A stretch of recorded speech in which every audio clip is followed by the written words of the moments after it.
Hoje eu queria comentar a vitória que o deputado Eduardo Bolsonaro teve ontem na comissão de ética da Câmara dos Deputados, aonde simplesmente o relator apresentou um parecer pelo arquivamento do processo de cassação de Eduardo. Obviamente que desde o primeiro momento isso já era uma coisa muito estranha, o pedido de cassação dele por ele supostamente tramar contra o Brasil, fora do Brasil, lá nos Estados Unidos, e que isso teria interferido em processos em andamento na Suprema Corte, etc e tal. Bom, graças a Deus, o relator, o delegado Marcelo Freitas, do União Brasil de Minas Gerais, entendeu justamente o contrário. Olha o que disse o relator. Ele argumentou que não é possível responsabilizar Eduardo pelas ações eventualmente adotadas pelo governo dos Estados Unidos, simplesmente porque, abre aspas, a decisão de um país estrangeiro de adotar ou não sanções econômicas, diplomáticas ou políticas é, em essência, ato de soberania nacional. Fecha aspas. Ou seja, o que é que Eduardo pode fazer se Donald Trump toma ou deixa de tomar certas atitudes? E vamos lá, né? A gente tem que lembrar aqui que Eduardo e Paulo Figueiredo jamais advogaram para que houvessem sanções contra o Brasil. Eles sempre bateram na tecla, eles sempre correram atrás de sanções contra o ministro Alexandre de Moraes e talvez até outros ministros da Suprema Corte, porém jamais contra o Brasil. Essa falácia que foi difundida aí pela velha mídia, especialmente a Rede Globo e a Globo News, tentando transformar Eduardo em um cara que era quase que o inimigo público número 1 do Brasil, o responsável pelas tarifas que Donald Trump colocou no Brasil, obviamente que não para em pé, não se sustentam e o relator mandou muito bem quando pede o arquivamento. Porque seria muito interessante saber que um deputado federal do Brasil manda no homem mais poderoso do mundo, que é o Donald Trump. Claro que isso não tem sentido algum.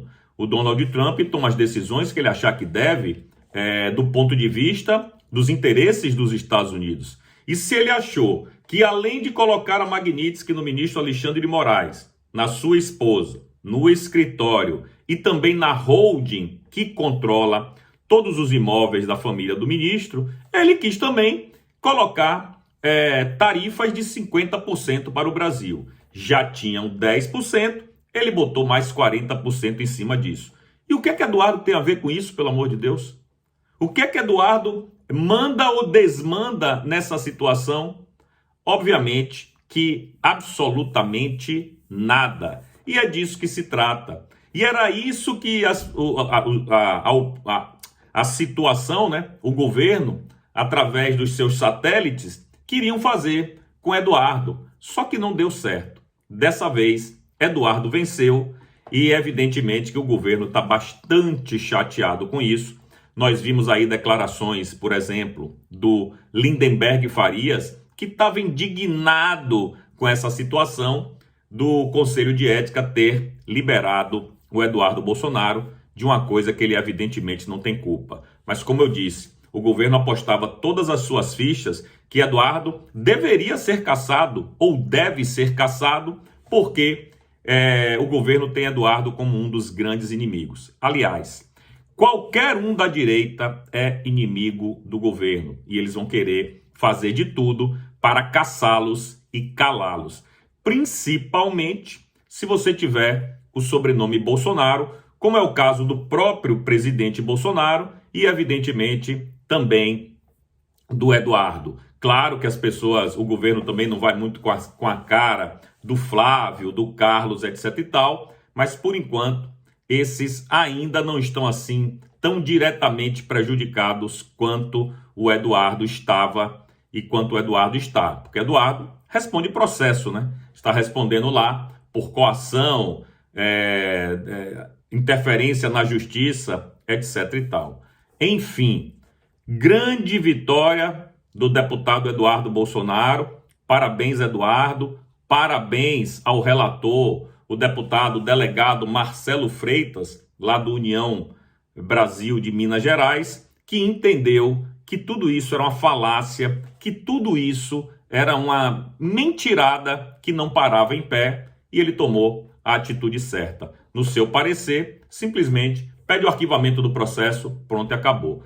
Essa etapa, Eduardo ganhou. Porém, a gente sabe como funciona o governo e os seus satélites, e eles não vão desistir de colocar Eduardo Bolsonaro inelegível.